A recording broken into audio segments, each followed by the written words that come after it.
Live from Lincoln and broadcasting across the state of Nebraska, it's the Average Joe Sports Show. This is the place for Husker sports with the biggest names, the best interviews, and all the inside scoops. I got a front row seat with a big tub of buttered popcorn and a greasy half-live chicken leg. Now, here are your hosts, Chris Schmidt and Elijah Herbel. Welcome to it. Weekend edition is here with the Average Joe Sports Show. Chris Schmidt, Elijah Herbel. Out of Fairbury, Bill Doleman in SEC country. It's good to have you in. We'll get our starting five shout-outs going. Brandon Vogel going to join us in a little bit. We'll hear from the Iron Horse, Gary Sharp. He had one hell of a call last night with the College World Series as it was mayhem in the as Bill Doleman has called a 20-second timeout to try and reconnect and get things figured out. Bill, are we still going to get you audio-wise, or are you just tapping out, mapping out on the video part? It sounds like he's reconnecting. Elijah, how was the wedding? You were serving as an usher, my friend, in the Columbus region. Great town in Nebraska. We love Columbus. Love being on in Columbus on News Talk 900. And had yourself a time, but you're back in ship shape, it looks like. Good work. Yeah, I did learn something yesterday. Would you like to get into that? We'll and maybe I'll blame Protestant ignorance here. Did not know that non-Catholics weren't allowed to take communion at Catholic weddings. Learned that one the hard way. Hold on a minute. How did you learn the hard way? Was there all of a sudden the sound of the Notre Dame Fighting Irish music and they asked you to please step to the side, sir? Well, no, they let's or did it get a little more physical? No, let's go back a step here. So they're talking about like taking communion, blessing everyone, blessing the happy couple, a big old line for them. So I'm like, you know what? I'll go be a part of this. I'll go help the happy couple out. And I'm near the back. And they are giving out communion right in front of all the groomsmen. And I'm like, I think the second to last person in line. I get up there and I'm blessed. And then he I'm not sure what he saw in my eyes, but he goes, son, have you ever taken communion before? And I go, well, not Catholic communion. He goes, I can't give you this wafer. Right. And I just look at him and he looks at me and he goes, you've been blessed. You can go back to your seat now. And I'm like, oh. You got tossed from the communion line. Yeah. Okay. Dude, the groomsmen are struggling to keep it together. They're right there. And yeah, that was not great for me. I get back to my seat and like, dude, you have to take weeks of classes in order to take communion. I'm like, I have to take classes in order to eat a little wafer. Yeah, you have to be confirmed Catholic, whatever it's called. CCD, half the kids went to growing up. We went to, what was it called? Shoot, this is awful. Midweek is what we called it for Lutheran. The whole, Martin Luther departure from the Catholic faith is, it's kind of an issue. All my Catholic friends are like, yeah. Justin says they can see the devil in your eyes, Elijah. Yeah, no, so I'm just standing there like, oh, I guess I don't get communion today. James, that's not what I meant when I suggested that. Yeah. So anyway, that was an awkward moment in an otherwise great wedding. Learning, nope, I cannot take the body that's of so Christ. wrong. So anyway, once we made it through that, everything was great from the wedding. Tuck asked, have you been called by Huddle yet? No. Yeah. I don't. Let's check here. We checked yesterday. It jumped 30 views. You're kidding? No. That's the power of the great folks from the Average Joe Sports Show fan base right there. Oh, dear Lord. So we'll get into our starting five shout-outs. We may or may not find Dolman. Kranak is on assignment in Mexico on his honeymoon. Bless his heart. And Breeze, as they're having a good time. And Brandon Vogel shall be with us here in about 10 minutes. A lot to get into Friday Night Lights going on, a bit of international flavor for Nebraska football. We got into this yesterday and some great comments and some good discussion when we talk about quarterback comparison around the Big Ten. You've seen several rankings come out with the Big Ten quarterbacks, but we kind of dove into the Nebraska advantage. What kind of advantage do you envision Nebraska having at quarterback in comparison to some of the other quarterbacks they're going to see this season? So we can step into that a little bit.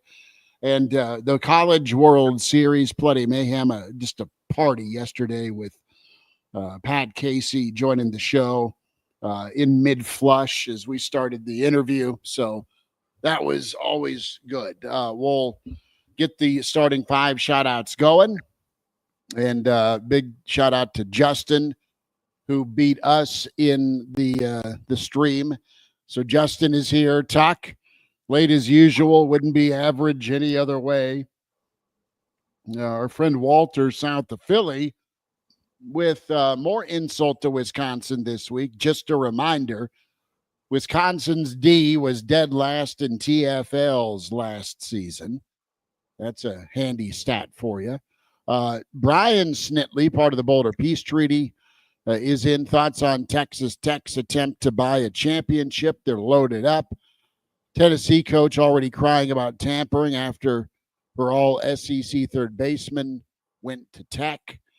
Brother, I don't know if any of you have watched Landman, but Texas Tech's new favorite son, their sugar daddy, reminds me a lot of the character Monty, a billionaire that loves to spend on his guys, i.e. Tech Sports, Tech Athletics. The guy's name's escaping me. I should know that from Texas Tech. But hey, if you're Texas Tech and you're a coach there, for years, man, it was an outpost you went to that got some leftover talent, but you had to win in a bit of a wild way just to compete with the Texases and the A&Ms. And then the Baylors and TCUs rose up, and that's what I always really appreciated about the Pirate, with how him and Dana brought air raid to Lubbock and had really good success with it. Well, and I wonder if as we move forward into the revenue sharing era of college football, if schools around the country, I think obviously for the most part, and this is not going to be a hard and fast rule, but I think most schools, you're going to need to have a buttoned up football program to make sure your finances are in order, because football has always paid the bills, and football will likely, for most schools out there, always pay the bills. But I wonder if schools are going to pick, that one other sport to load up in. And Tech's got NIL money. I mean, we've seen what they've done on the basketball court. Softball.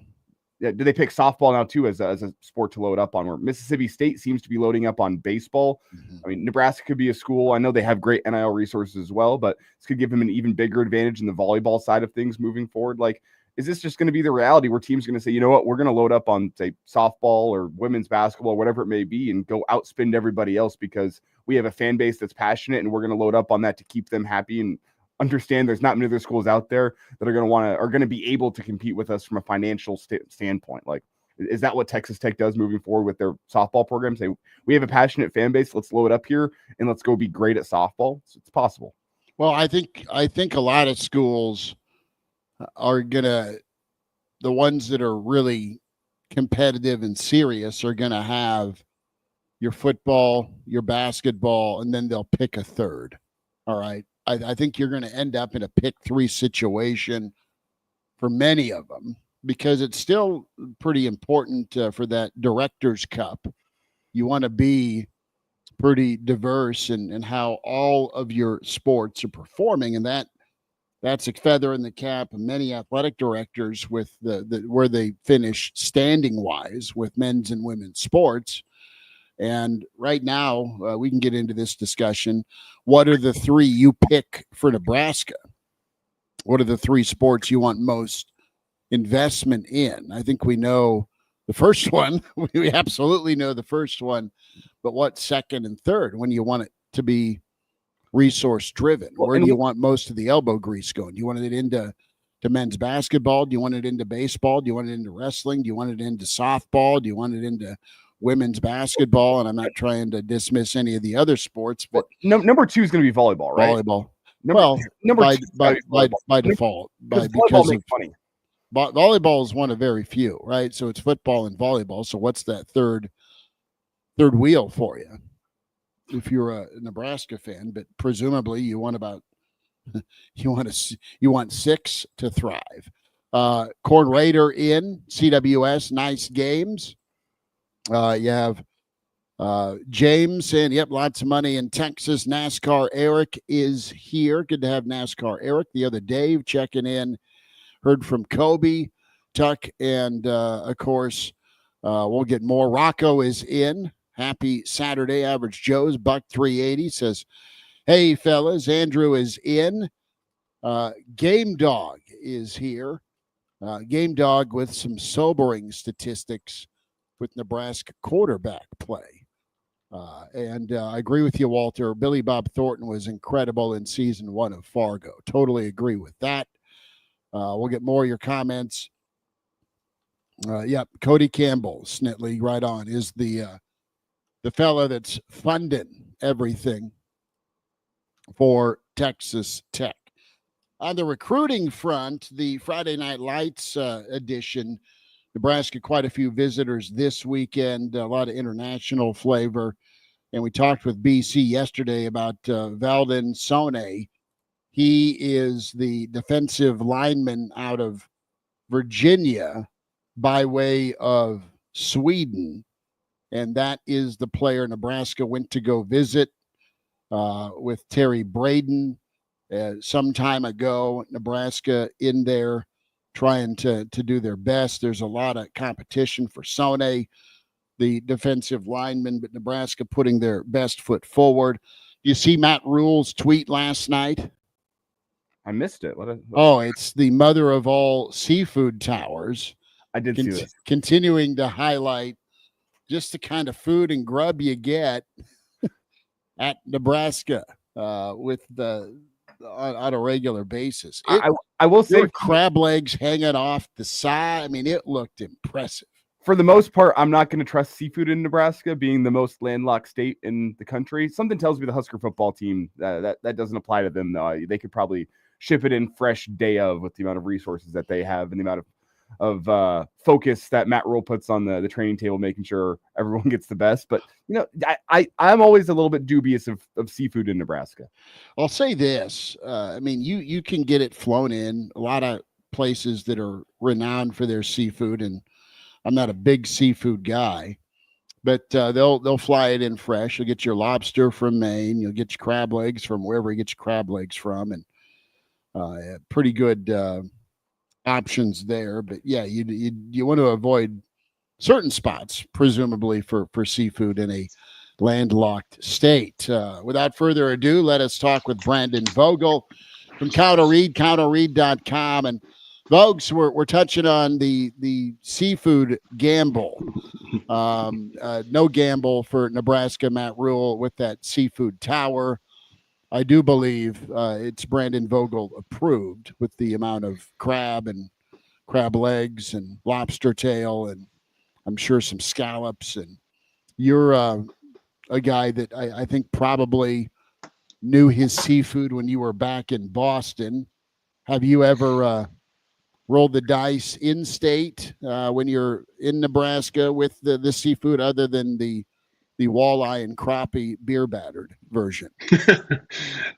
Yeah, if I were in Nebraska, I'll probably stick with the walleye or crappie, which is always pretty good. It's always awesome. It's fried fish is a pretty easy preparation. I'm guessing the sourcing for those crab legs for Nebraska, one of Nebraska's marquee recruiting events, probably pretty solid. So I'd give it a try. Like when I was in Boston, or when I was in Maine, I would go for like the full lobster to have the experience, but it's a lot of work. And I kind of feel the same about crab legs. So I'm usually more of a lobster roll or crab cake guy, because then the work's done for you. Mm-hmm. So, but yeah, I guess my advice would be like, that should cost like a little bit more than you think it should cost. Like it definitely shouldn't cost less. If it costs less, if you're like, oh, cheap crab legs, you might be a Golden Corral or something.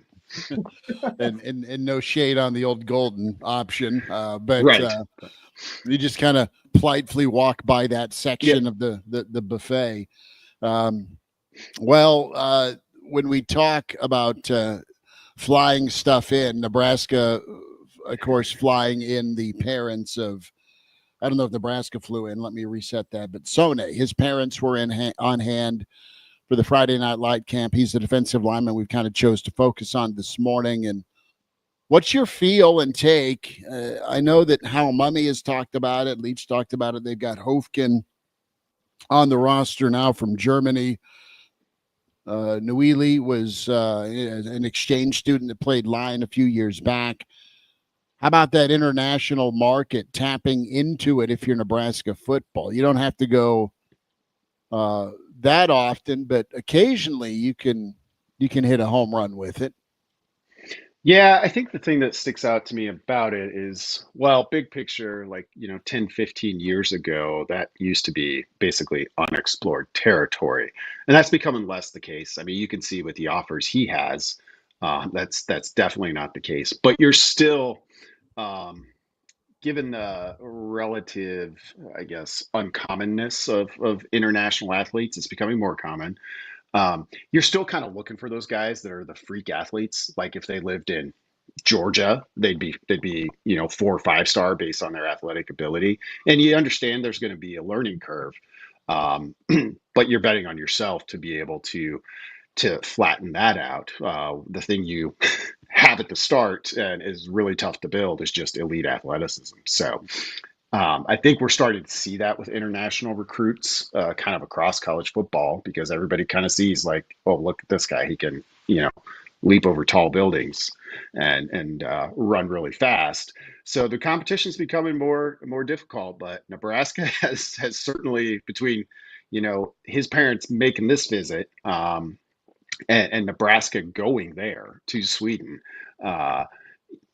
really has put its chips on the table in terms of their interest level here. Bill Doleman back with us. Billy D, you doing all right, Big Cat? Now you're muted. Bill is swearing like he is Clue Haywood at first base right now. Do we have you? No, we don't. We're going to have to do a sign down to third base. We can't hear you. Oh, so I think you're supposed to steal third.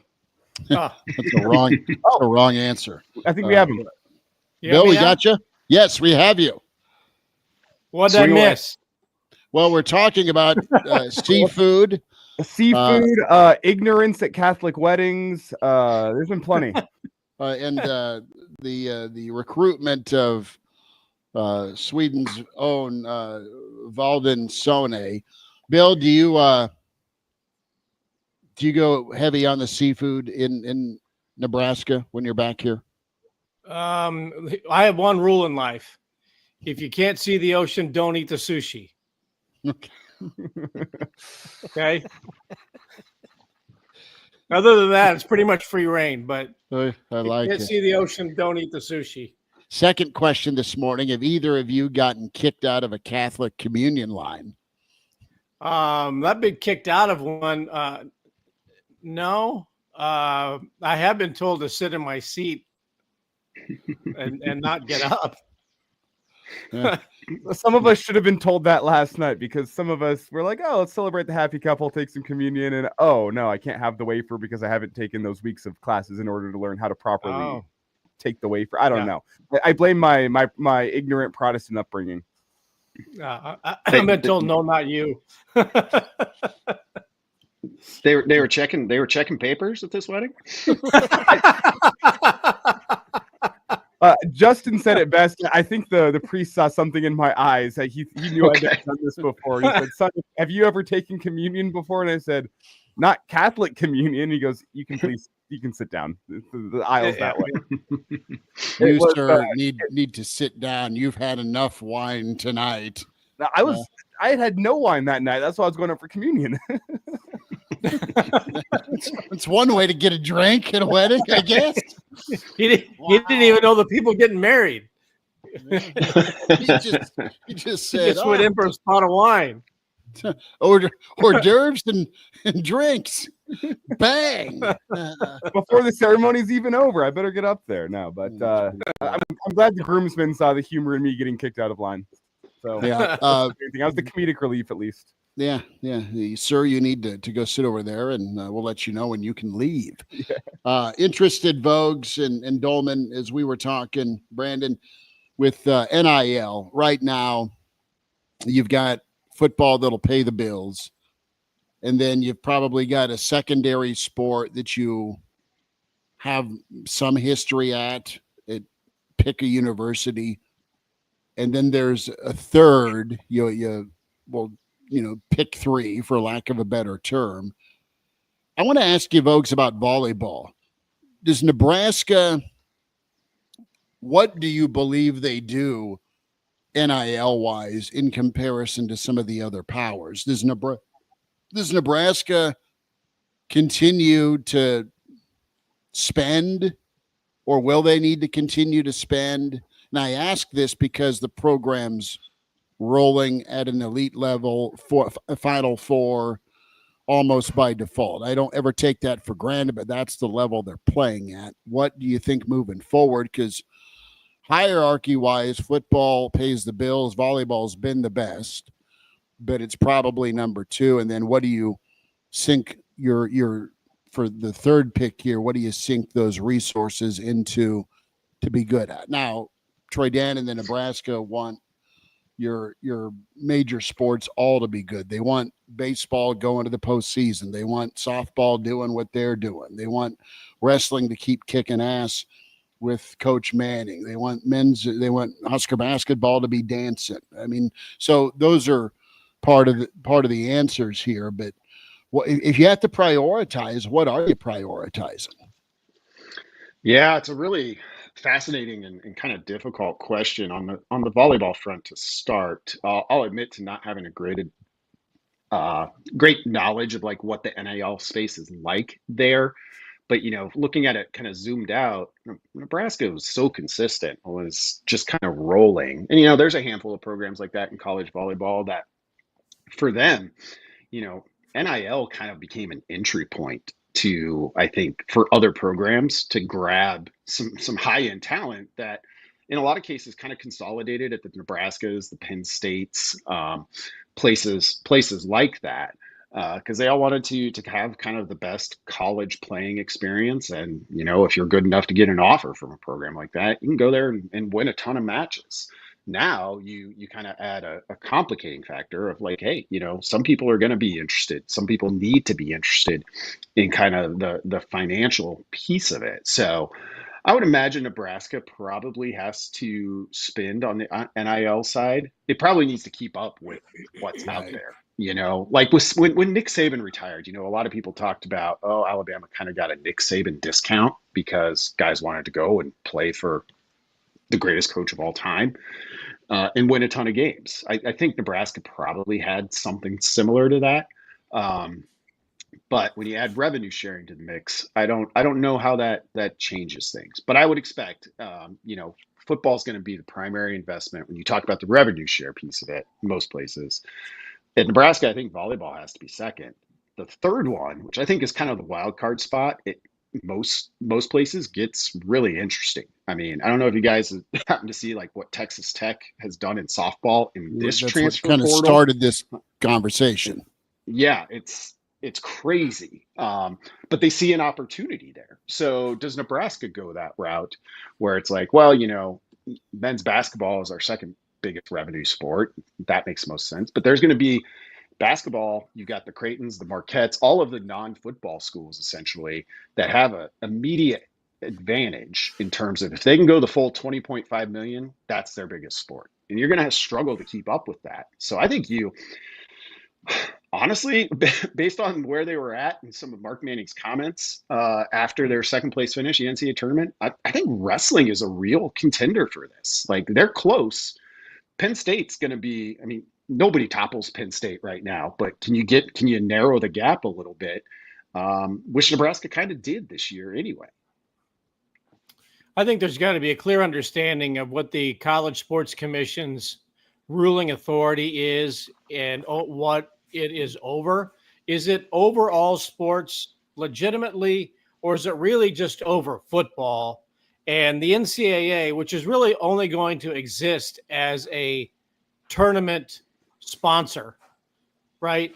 Because the NCAA has not had any rule over football for the most part over the last decade, really since conference realignment started to take place.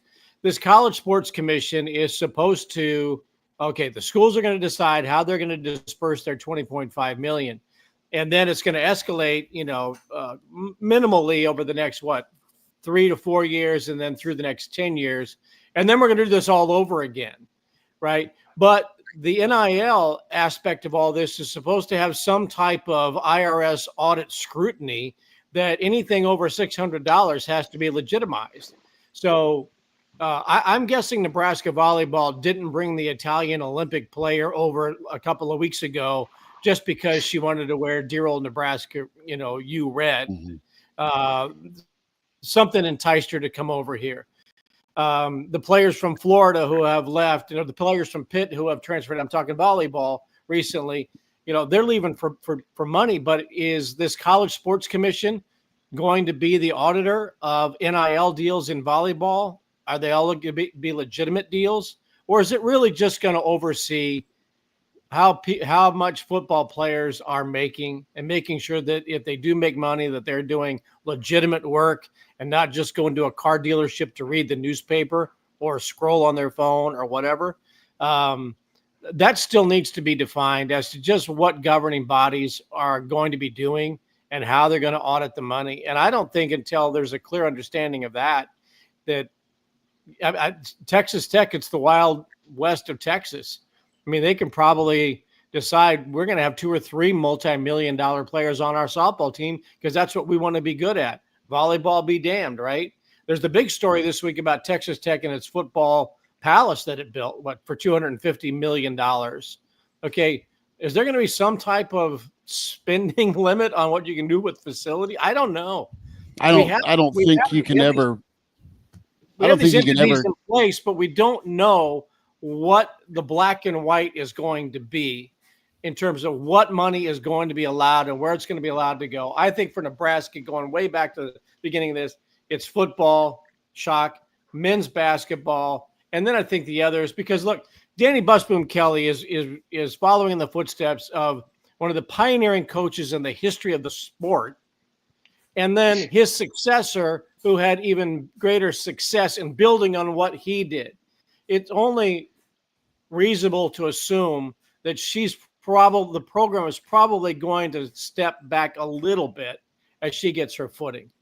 And as other programs rise up, okay, well, if volleyball starts to take a step back and wrestling surges, or actually baseball surges or softball surges, the fight for number 3 is going to be great amongst Nebraska's toddlers. Well, and it can be a rise and fall type situation where you're not going to have an opportunity year in and year out, we assume, to have a Jordy Ball type player to go get.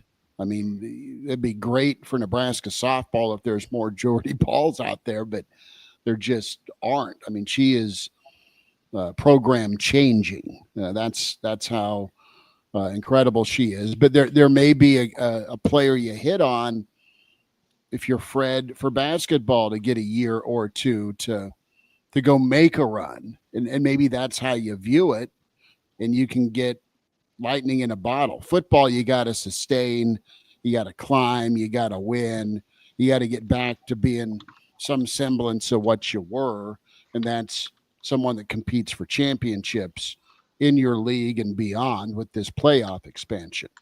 But I think Jordy Ball is an anomaly.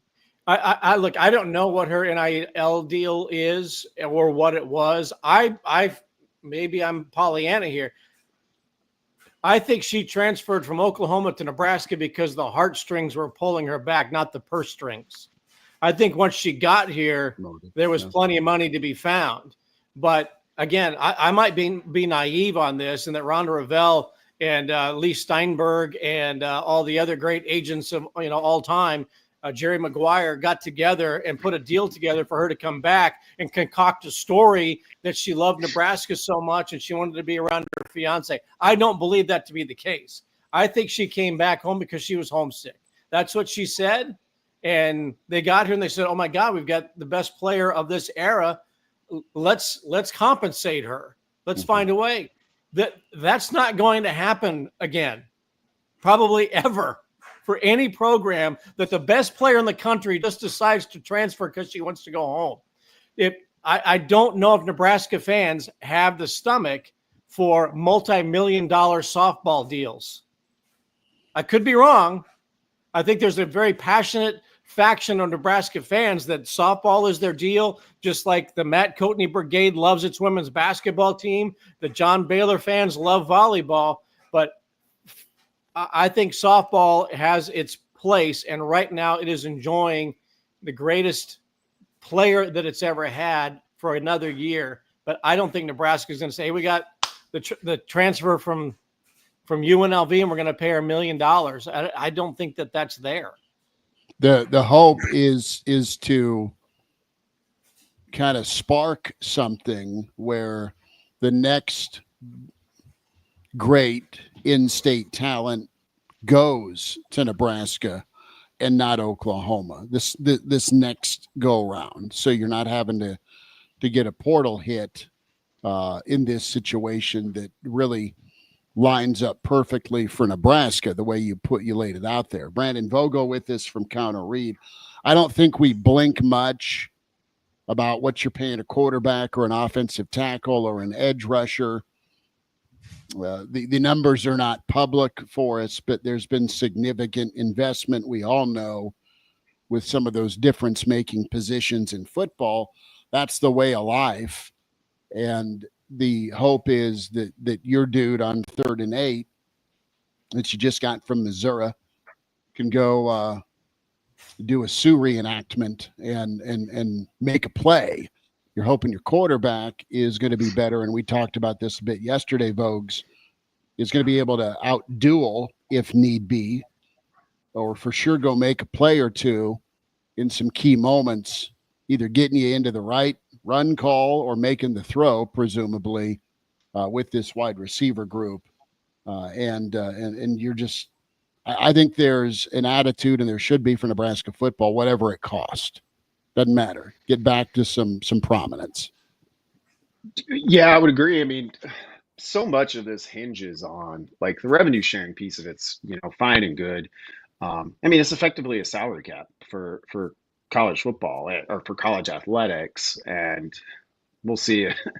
It will be challenged. We'll see if that holds up. But for me, like the key to the whole house settlement thing is the NCAA, it's NIL clearinghouse, whoever they basically bring in to helm that thing, doesn't work.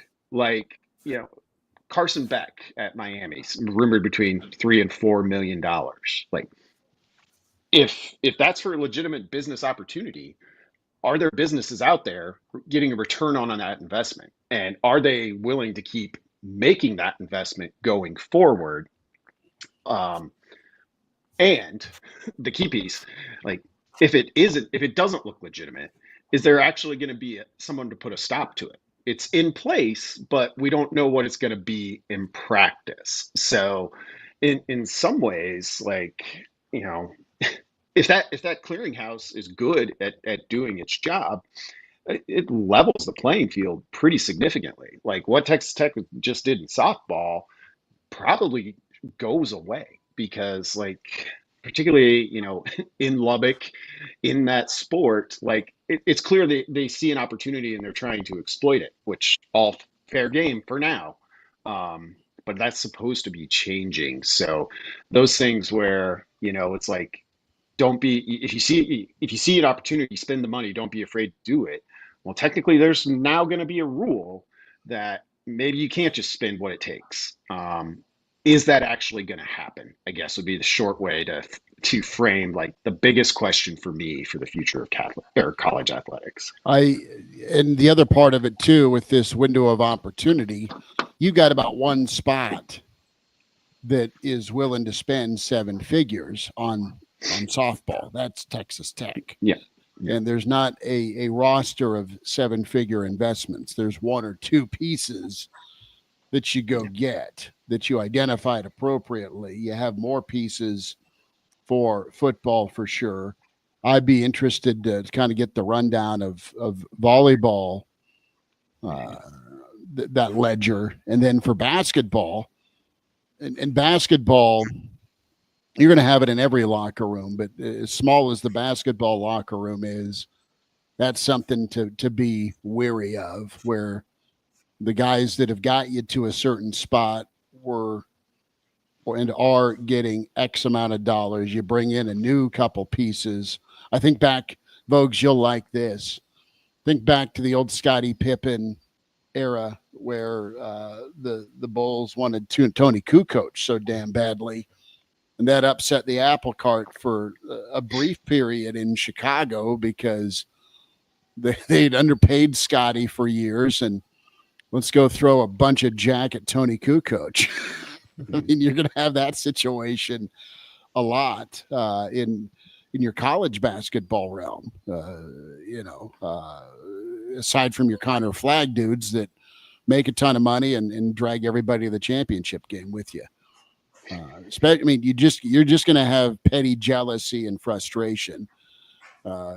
Pass the whiskey and give me some Excedrin if I'm a head coach.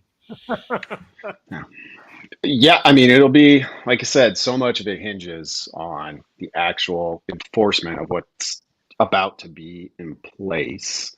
But that's a whiskey and Excedrin. That's a whole other headache. Guys that you brought in last year for, $700,000, $2 million, whatever it may have been, like all of a sudden, like you may not be able to commit to that again because we got to get it through the clearinghouse, and who knows what that takes because it hasn't happened yet. There's $1,600 payments in $1 million. Like, is that what we're gonna have? You're gonna have to get somebody to sign up to make 599 NIL deals to get a guy to his $1 million. Like, it's crazy. Or her. Yeah. Or her. Yes. Thank you. Well, the Committee on Infractions over the years was so woefully underemployed. I mean, you had a handful of agents chasing down mostly the Southwestern Conference, and there was no teeth. There was no court of law. There was no enforcement other than if they found out you're lying, if they were able to corroborate it, then they could hammer you. I mean, look at what happened to Wisconsin for illegal phone calls, for God's sake. In the world of NIL, Elijah, Wisconsin's getting smacked publicly after all the crap Michigan pulled. Well, come on. And as I talk about this enforcement here, like, we are essentially considering the student athletes as employees of the university.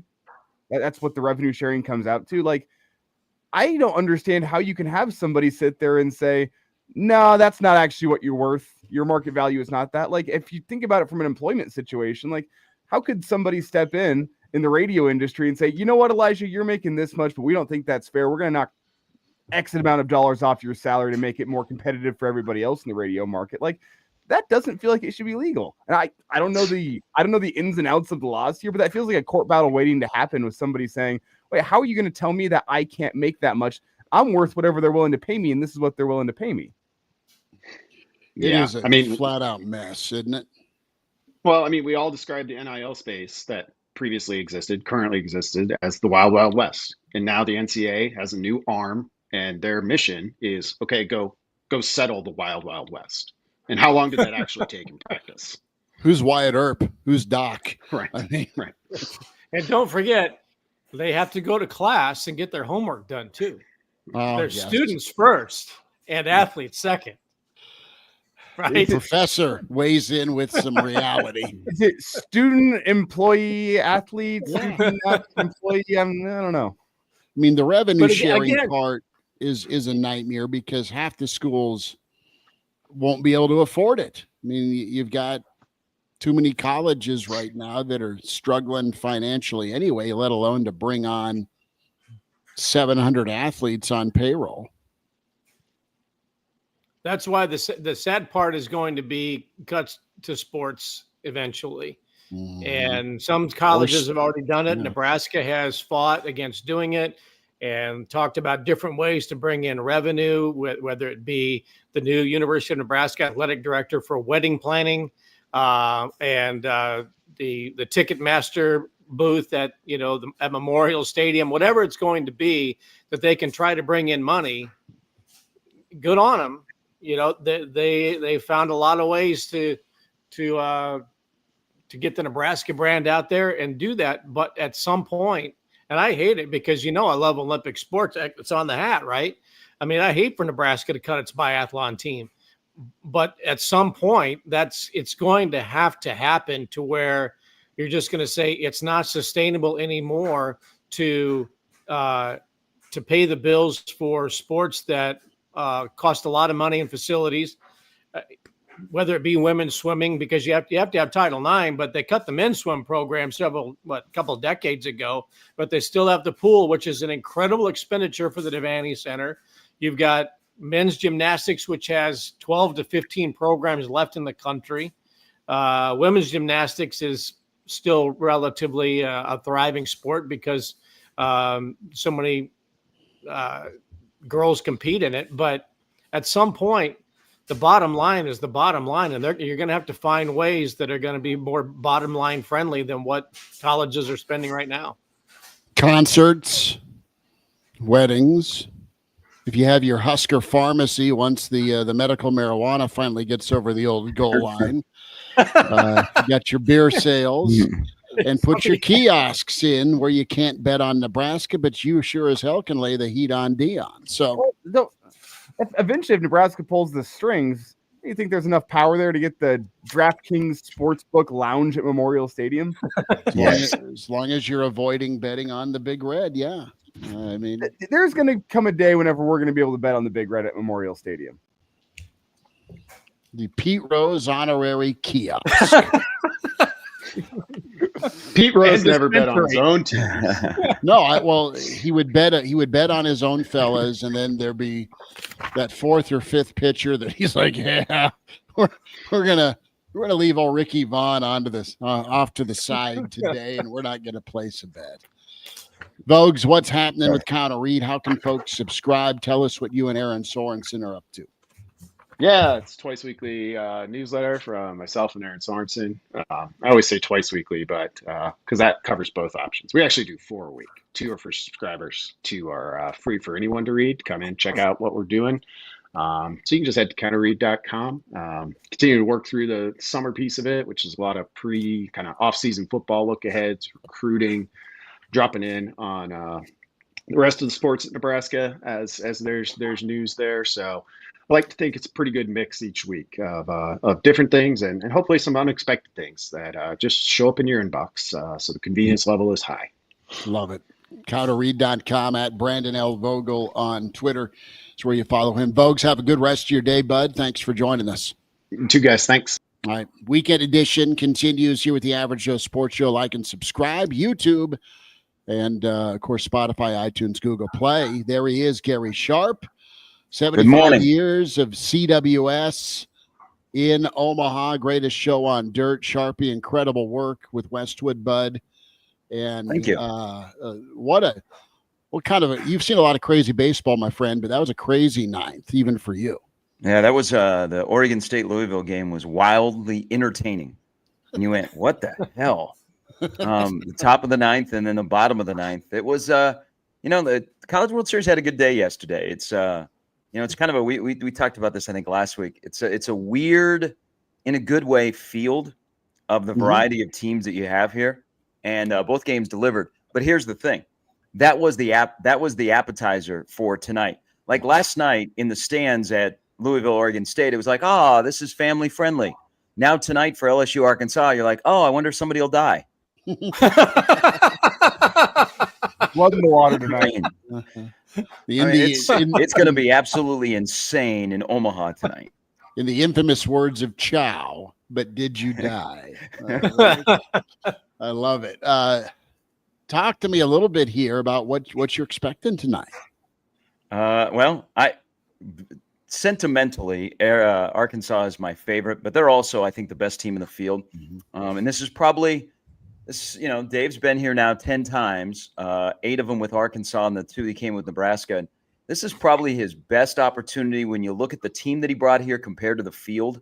Tonight's going to be tough. They lost 2 of 3 earlier this year at LSU, and LSU's throwing Cade Anderson, who could be the #1 overall player taken next month in the draft.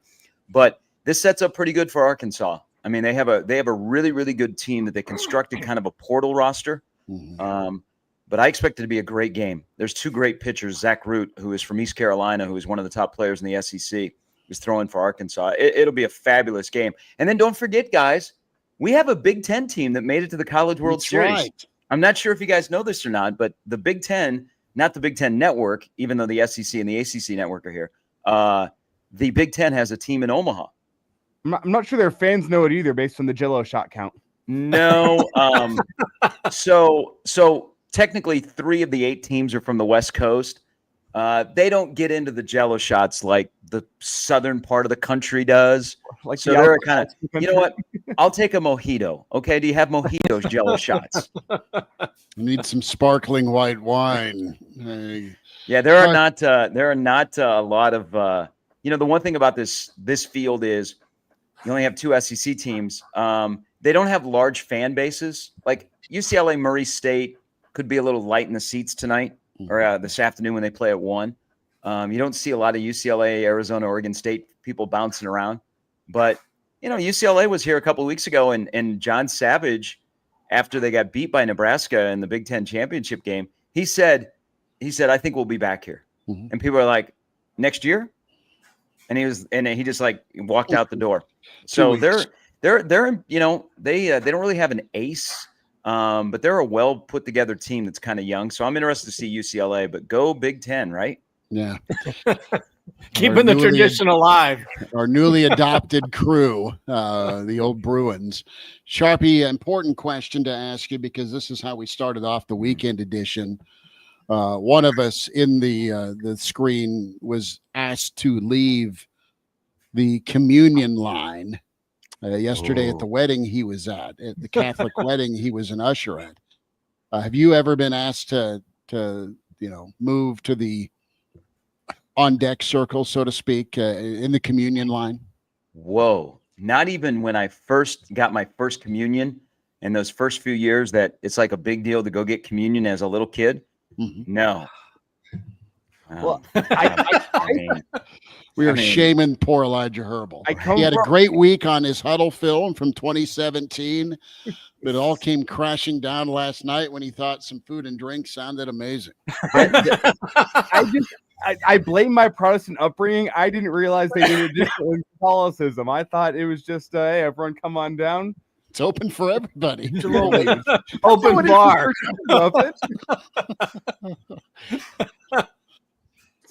The priest cornered Elijah and said, so they win in 9 or 10. Do you believe? And you got to give the wrong answer. I mean, that's not easy to pull off. So congratulations. I mean, you have something to tell your kids about. Hey, when your dad, when he was a little bit younger, listen to what happened. I will say they killed any chance they had at converting me with that moment right there. I'll remain Protestant. Thank you. Wow. And then it was crazy. At the end of the wedding, they passed around the American. Yeah, no, they passed around the offering plate for the Pope Leo's NIL efforts. It was what kind of wedding were you at? Well, who the hell threw the offering plate around after they tell you no with communion? There was no offering plate. Lick it up a little bit. I made it up. No offering plate. But the communion story was real and awkward, and the groomsmen are never going to let me live that one down. Wow. Yeah. Sharpie, I got to ask you a quarterback question. Billy D can jump into Elijah and our friends in the stream. Also, Brian and Fongway also checking in. Funky is here as well. But it's quarterback's been a big topic of conversation as we're in June. course, you had Matt Rule with Jim Rome earlier this week talking about all the good things Dylan Raiola has been up to. Overall, are you impressed with the quarterback roster in the Big Ten this year? I mean, there's going to be some fun games on paper as we look ahead to the quarterback matchups that Nebraska and Dylan will have. What's across the sideline from Nebraska? Some of the quarterbacks they'll be facing, and that's your money position for sure. That will make or break a lot of teams, whether they hit expectations, fall short of expectations, or just kind of hover around where they're supposed to be. A lot of it's on the quarterback. Yeah, I think it's an interesting league for the quarterbacks. Everybody, because it's a group of a couple of older guys like an Aller and an Altmaier, and I'll even throw Dylan in there because there's very few guys that are returning that played, started every game for their team last year as a freshman. And then you have, what Iowa goes out and does when they get a veteran guy that has won at the FCS level that might be an ideal fit for Tim Lester's offense in year 2 of OC over in Iowa City. And then you got some young guns. I like Williams at Washington a lot. Guys, I think Washington is coming in this conference. I like their head coach. They just went into Oklahoma and got a 4-star wide receiver. Williams was really, really good at the end of last year, especially if you look at their bowl game. Moore, I think, is an ideal fit for UCLA's offense. And remember, he's already played, quote unquote, in the Big Ten when he was at UCLA, playing for Chip Kelly before he transferred. And then you have Sayin at Ohio State. And then kind of the wild card of all of this is, what are we going to get out of Michigan with Bryce Underwood? So, and then Childs at Michigan State plays for a head coach who I think is a quarterback whisperer in Jonathan Smith. So it probably won't get as much run past Aller, but I think it should get more attention. I think this is in the top 8 to 9, a good quarterback conference, but who's going to separate themselves? And at the end of the year, what's that list going to look like? For Nebraska's case, that list better have Nebraska's quarterback in a consensus top 3 or 4. Agree. Maeva is somebody that beat Nebraska last year. We know that Riley's been good with his quarterback talent acquisition wherever he's been, and that talent, whether he did it or not, they won. They won a lot of ball games, especially when he was at Oklahoma. Childs performed incredibly well, undermanned at Michigan State a season ago against the big dogs. Yeah. You mentioned Moore, and he was phenomenal, and now he's a really nice fit for that Oregon offense. You got the Nico factor. I mean, that would be under the microscope as well. And then, Elijah, you and I always talk about, dude, can Aller go win that one big game? He'll win 10 of them for you, but can he win that 11th or 12th to really make Penn State elite? Then there's Dylan. And one thing we were talking with BC about yesterday was just the reality here of Dana Holgerson putting Dylan in really good spots in key moments. That is something that we assume will continue. And we go back to the Pinstripe Bowl, that rail route, the little dump off, the easy throw that went for a touchdown to give Nebraska quite a bit of breathing room to Emmett. Wasn't a super complex play, but it was the right play to be made on a mismatch. So, I mean, there's all of those elements, fellas, that Nebraska will have with the right play caller paired with the right quarterback. Gives you a shot. Can we talk about UCLA and USC for a second, though, with Maeva and Iamalieva? Because I'm curious about this. Show off. Thank you. I've been standing in the mirror practicing, making sure I got that right. But like both of those schools traditionally have won some games. There's always interest there. Do we realistically believe that they can get back to where they were? I mean, Lincoln Riley, you think if he was going to do it, he would have done it by now with a Heisman winner at quarterback and Caleb Williams, but he never quite had the defense there. UCLA has always felt behind USC. And yeah, they just went and got themselves a great quarterback, but did they have the totality of the roster there? Like, I'm curious to see what they're going to do in 2025, because you've made it through your introduction into the Big Ten. How do you handle your adjustment to the Big Ten? I think with Maeva, and the reason they did it a year ago was because of that running element, the athleticism. And then I think Moss was just committing a bunch of turnovers. Game Dog in the stream pointing out where he thinks Nebraska's advantage is at quarterback. Maeva's got to not be so turnover happy, I think. That's one thing that with Nico, I don't know yet what I believe. I know that he had a ton around him at Tennessee. He had a good defense, had some skill guys. We know what special teams did. So he never had to just go win a 45-42 ball game.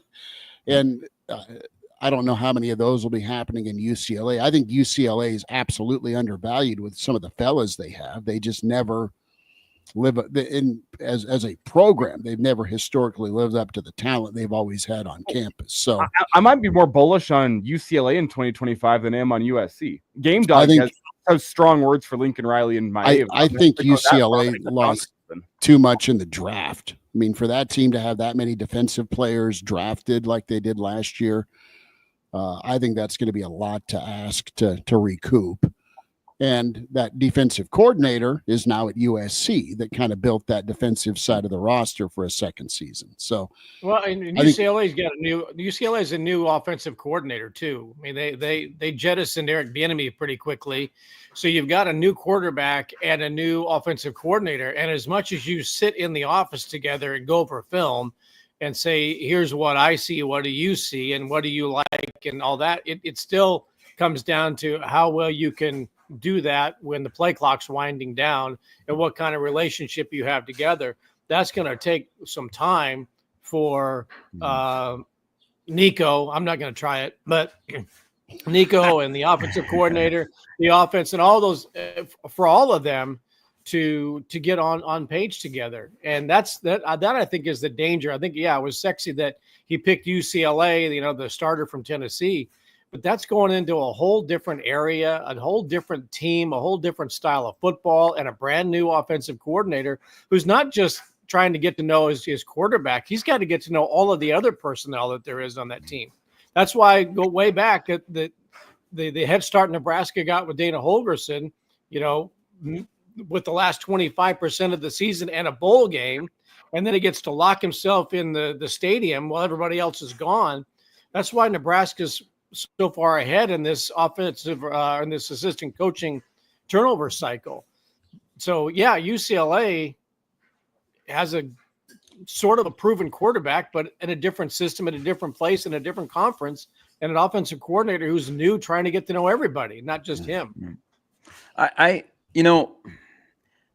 not ready to bury UCLA because I think Deshaun Foster learned how to coach as the season went along. Now, I'm not going to put him, he's not up near the top, but there's somebody you can't overlook because they have enough talent. It's just, can they figure out when the game starts to make the right moves? USC, the thing about USC this year is, how does Lincoln Riley coach with desperation? Like, what if they get a little bit sideways and all of a sudden the murmurs get really, really loud of, hey, I don't care what your buyout is. We can't have this. We can't be in the middle of the pack in the USC. That's not, or the Big Ten. That's not who we are. How does it affect Lincoln Riley? Can Lincoln Riley get out of his own way in key moments? Can they avoid that game where you lose at Minnesota and you go, how did USC lose in Minneapolis? That's what they have to overcome. But their collection of talent is on par with where they were last year. Those two programs, I wonder about Saturdays when the ball kicks off. Are they going to be good enough to beat the teams that are above them in this league or the teams that are right there with them? The thing too that's a differentiator is that there's toughness with UCLA and Deshaun Foster. I think he's a tough coach and guys like playing for him, but there's that element. I think you can go through a lot of Lincoln Riley teams and say, man, they're high flying, they're elitely skilled, they're fast, are they tough? I mean, I think USC's got to decide if they want to be tough enough on the lines of scrimmage specifically to live in the Big Ten. That's been a big problem for them. Yeah, and the thing in both of those programs is, what lessons did you learn in the Big Ten this year? And also, how do you navigate it? What was the stat? Teams that traveled 2 time zones last year were 6-22. Mm-hmm. How do you navigate that? That's why keep an eye on Oregon.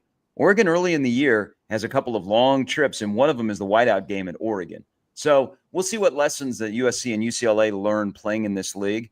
But I'm telling you, we talk about the quarterbacks and the intriguing part of it. This is a coaching league. You better have a really good staff that on Saturdays can coach football. I mean, this is a league where we know a good majority of the OC and DC names. This is also a league where we know quite a few special teams coordinator names. That shows you that on Saturdays, you got to be really, really good. And so I think it's not only, hey, how much talent can we get, but what do you do with that talent on Saturday?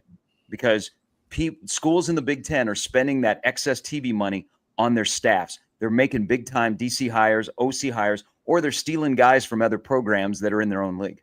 How do you feel about Matt Rule's in-game coaching? There's been some arrows flung at him for good reason. I mean, there's been snafus with clock management. Everyone remembers the USC situation last year where you trot out the punting team, you call timeout, you know what, we're going to go for it. You go out there, you take a delay of game, and you punt the ball away in the long run. Like, there's been issues in the in-game management side of things for Matt Rule. How do you feel about that going into 2025? Ooh, let's if I have a hang-up, and I think, Elijah, you brought it up numerous times and you're spot on.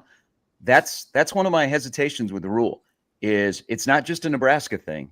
He has struggled with in-game stuff, but I look at it maybe this year, he's added some people to his staff that take maybe a little bit more of that off his plate. Now, the bottom line is it ends with him, but is he going to be in those situations where you have some confusion or you have the wrong personnel on the field or your play calling doesn't match your personnel? I think they've corrected some of that. I think Phil Snow is a huge asset for Matt Rule in the college game. And I think possibly that could overcome some of those missteps in terms of game management, clock management, just time and score. And you're like, what are you doing here? Which we have seen in the first couple of years. And hey, this started right away. You guys remember the Minnesota game, his first game ever. We went, whoa, what are we doing here? Why is that person on the field when you're calling that type of play? Right. Spot on with that. The thing too is, I mean, how much are you going to have to, honestly, how much are you going to have to do? I know you're the head man, but I mean, Dana's been a head coach and a play caller.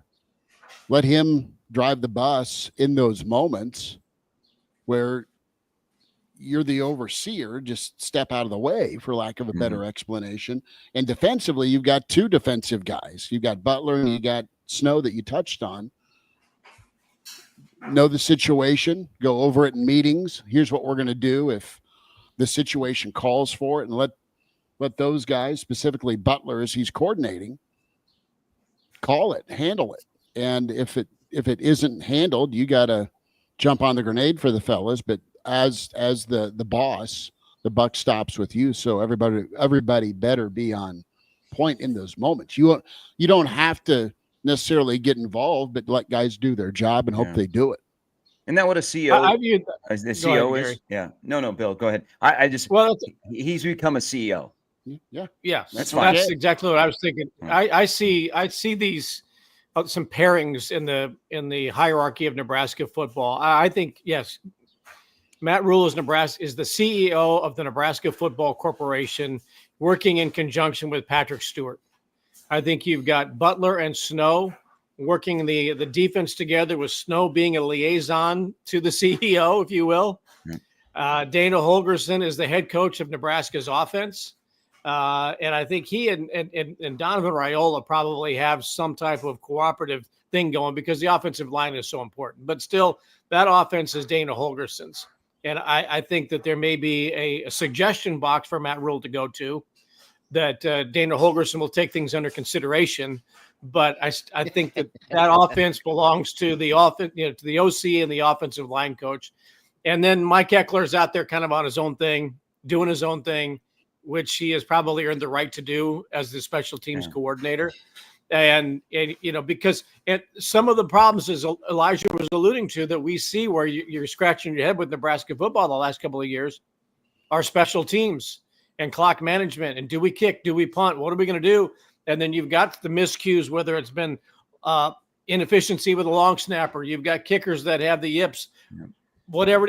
Mike Eckler, this is your thing. You handle it. You smooth it out, because we've lost games because we have been subpar in special teams. But I view this as Matt Rule and Patrick Stewart running the corporation and letting those other guys do their jobs together, report back. Let's just go win some games and share the credit and not seek the glory. Yep. Sounds like a plan. Sharpie, before we get you out, and excited to hear you again today with College World Series coverage. Guys, we all watched him. We all grew up. Some of us, my little brother played with Alex Gordon a lot of summers, and also during the years with Southeast. And then Uncle Mark's career went to Doan, and Alex's went to the majors. But Hall of Fame night for Alex Gordon. Bo Jackson introduced him. Saw a couple of different clips for Al as he got inducted. Pretty special. And does it feel like 20 years ago where Alex helped take the Big Red along with Job and Company to Omaha? Pretty awesome. I had to do that little that little stroll down memory lane as Alex was honored last night. Okay. Where does Jeff Larish rank in all-time Husker villains of athletics? Because he was the one that had the 3 home runs. Yeah. Big on my Twitter. Luckily, I think 6 or 7. I erased the memory of everything that happened after the top of the 9th, so that really helps me. Remember the home run. There's nothing else in that memory from that game, so I'm good there. That was the greatest athletic moment in the history of Nebraska collegiate athletics. I was once told that. I got to tell you a quick story. So with Dave Van Horn being back here, because he recruited Alex Gordon, and the first time that DVH went to see Alex Gordon, the first time he ever saw him in an athletic competition was not baseball. Football? He went and saw him play football. And if you remember, Alex Gordon at Southeast, that was a really good football team. I mean, there were some nice dudes on that team. And he went and stood in the end zone, I think with Coach Anderson. And he came back, and I knew that he was going to watch Southeastern football. Well, you know what? I saw he was on TV. And so I asked him, I said, what did you think? And he goes, I think if he just played football, he could be a Division I defensive back. He goes, but he's going to be a professional baseball player. And I said, would you let him play both? And he said, certainly. He goes, but I think he wants to play baseball. And then, of course, the process started, and it ended up with, Alex coming to Nebraska and Coach Anderson coaching him. But that was Dave's first thing was Alex Gordon's a hell of an athlete. I think he could play DB at the Division I level. I mean, was he 2 or 3 time All-State in football? He's all over the wall at Southeast. You walk down, and it's just from that early 2000s era. It is Alex Gordon. It's ridiculous. Yeah. No Craig Sundberg? Sundberg's up there. The funniest thing that Junior ever said to me was, Dad, why aren't you on the wall? And that's when we go to the asthma card. The Athletic Wall of Fame. As we talk Alex Gordon here, though, and Game Dog just jumped right ahead of me. I was about to say this. I still can't believe they didn't send him in the 9th inning in Game 7 on that deep one to the gap. Now, does that throw probably beat him home? Yes. But did that Royals team, they made their season on aggressive base running. Like, that's what they did. It was ridiculous. They barely had any home runs. Gordon led the team in home runs that year with 19, which is nothing in the modern era of MLB. They made their season. They got to that point by being aggressive on the base pass, and they didn't send him there. And I still am bummed about that. Look, if he gets thrown out, then it's why did Jershely send him from 3rd in the 9th inning? And that is the romance of baseball encapsulated right there.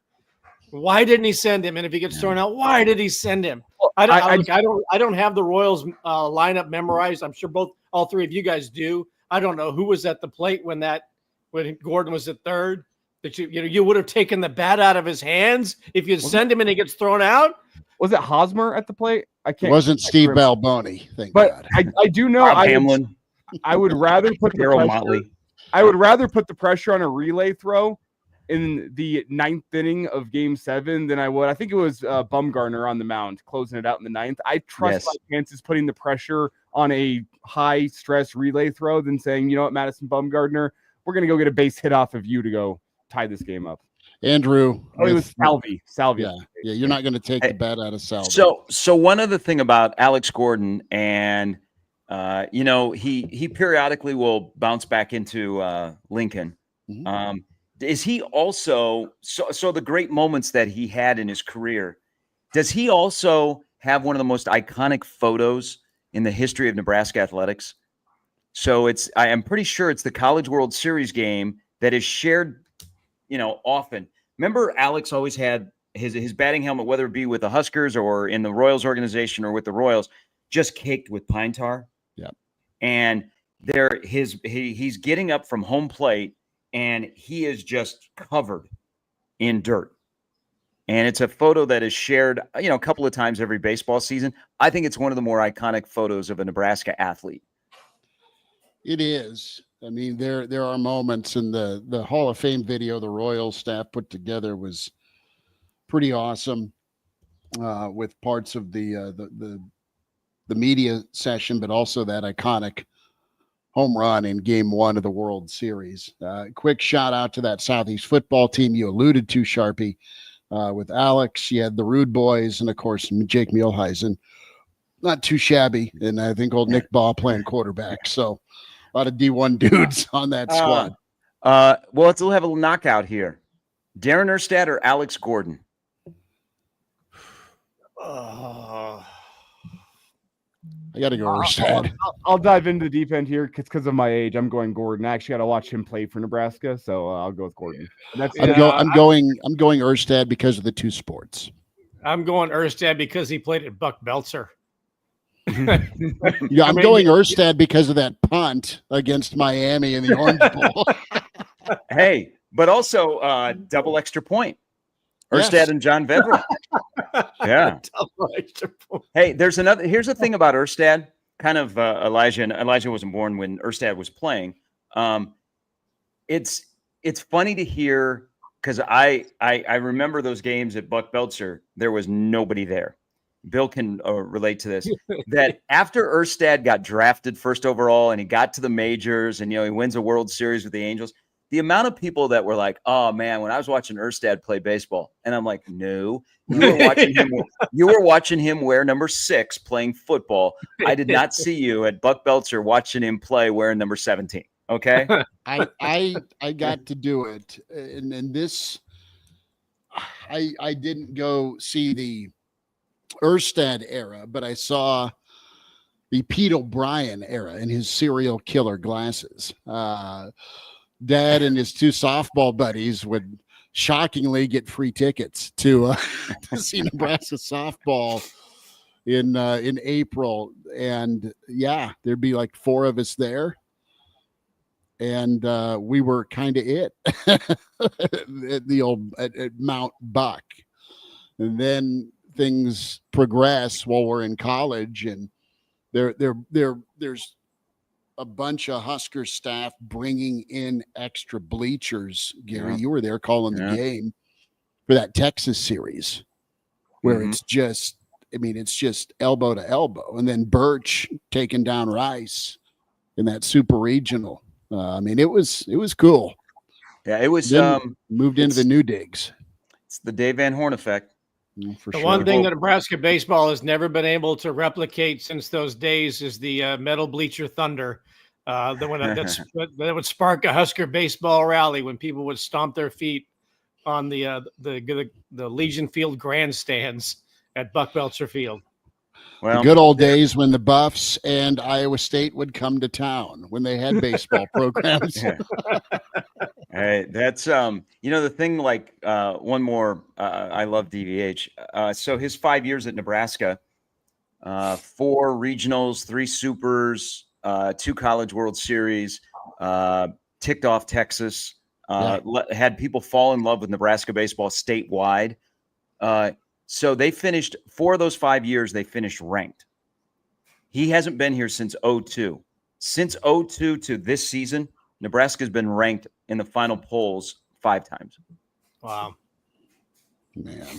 I mean, and you know what the thing, like there wasn't a history, you know, John Sanders teams, they would win a lot of games, but they wouldn't win the games. And it's not like, you know, Nebraska baseball has had like this long history of, oh my God, success, even though they've had 2 first-round draft picks in or first overall draft picks in Erstad and Gordon. But like the success that Van Horn had, I think even to this day spoils us a little bit. And I know the landscape has changed from conferences of, oh my God, Nebraska baseball should always be that way. It's selective memory, isn't it? Yeah, it took a special 37-year-old guy to walk in and say, okay, this is what I'm going to do. Yeah.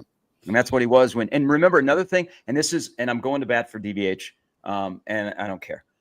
This shows you how even more impressive it was, his run at Nebraska, and how great of a Hall of Fame career he's had.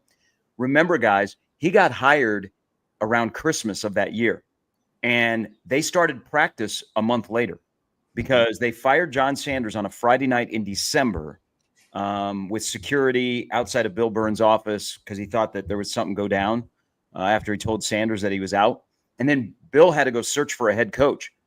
And he didn't know exactly where to go. And somebody told him, because Van Horn and Childers were down in Louisiana coaching, hey, why don't you talk to this guy? You know, he's from Kansas City. He played at Arkansas. Byrne called him up, and DVH was like, Nebraska? Okay.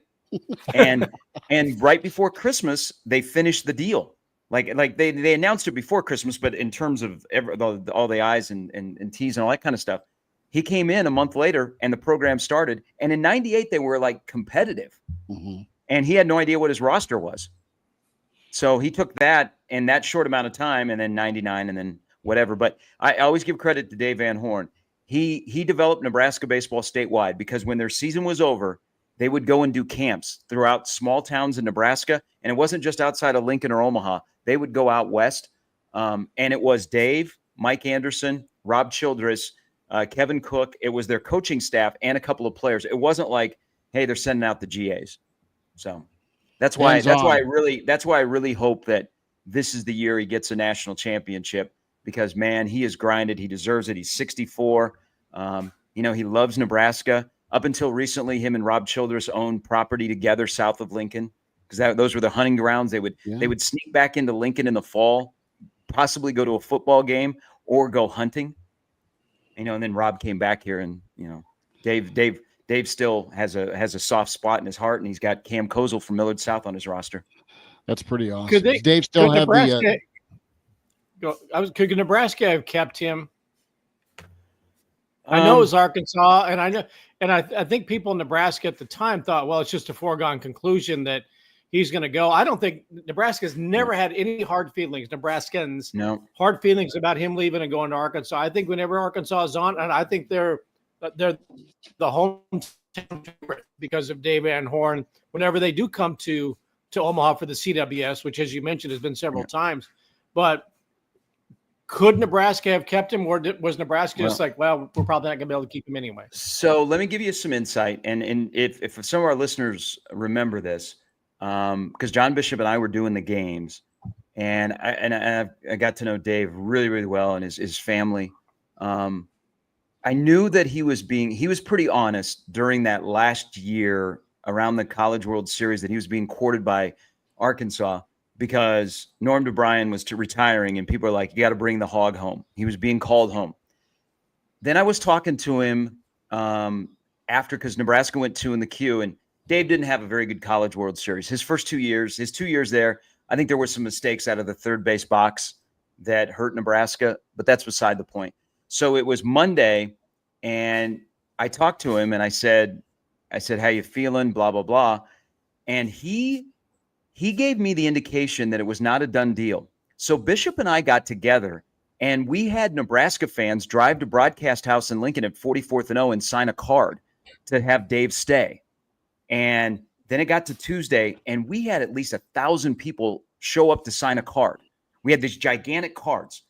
And so it's now Tuesday night. I call his wife because I wasn't going to bother him.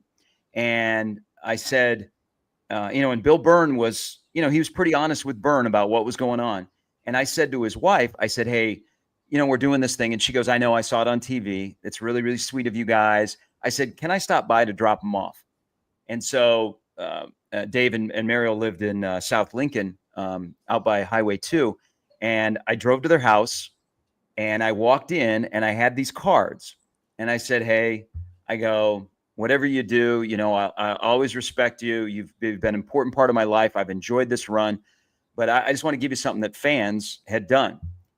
Guys, it's the only time in my lifetime I saw Dave Van Horn with tears in his eyes because he was touched by Nebraska. But at the end of the day, there was too much power for him to go home. But to answer your question, Bill, I think there was a little bit of where he thought about staying because he believed in his heart he could win a national championship in college baseball at Nebraska. That's incredible.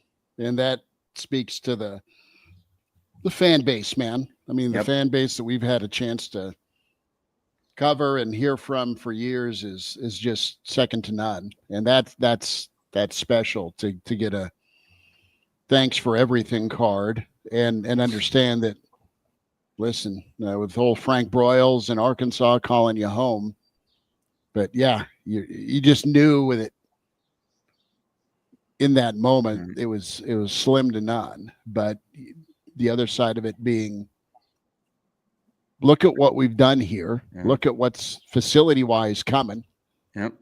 And maybe you make it happen here. So, yeah, he was convinced. He was convinced that he could. They were building towards winning a national championship at Nebraska. Well, but it was just the power of being a former Hog and who was the former head coach. It was just, it was too much. It was too much that he couldn't say no to, but it wasn't as much of a slam dunk, I think, as people tend to believe. And I'm glad that, he still gets to come back to the state. And if he had his highest moment ever, it would be in Nebraska. But I tell you, they are haunted by what happened in 2018. Yes, they are. Yeah, so close. Man. And you know what? Wouldn't that be something if they play Oregon State again in the championship series and a pop-up goes up to the triangle of death of Arkansas death right along the seats down the right field line? Befitting. Absolutely. I'm not sure if it's how the bracket works out. I'm rooting for Oregon State versus UCLA in the final game of the College World Series. So Husker fans can say we're the real national champions. Wow. Look at you, Elijah, doing that math. Hey, that shows you the quirkiness of the Nebraska baseball season because they looked really good in that Oregon State series. Yes, they did. Well, that's Gary Sharp. Sharpie, have a great call today, bud. We'll be thanks, guys. in. All right, we'll check in tomorrow, Sunday live at 10:30 with the Average Joe Sports Show. Winding down the weekend edition, Bill Doleman. Your name can go below the @Bill Doleman logo right there with the Average Joe Sports Show. Elijah Especially Herbel, if you're an internet service provider, that'd be really helpful. Yeah, he's working on that. Elijah, umping today or more weddings? Another wedding. There we go. I'm going to go lose 14 golf balls today. So after today, I only have 3 more weddings this summer. So we're through the hot and heavy part. Happy Father's Day to you all ahead of tomorrow. And we'll talk to you tomorrow for Sunday Live with the Average Joe Sports Show. Like and subscribe on YouTube, Spotify, iTunes, Google Play, and can always find us on Twitter, AJ Sports Radio, AJ Sports Pod to check it out. Have a great Saturday. Talk to you again. Thanks. And in honor of Mark, Godspeed.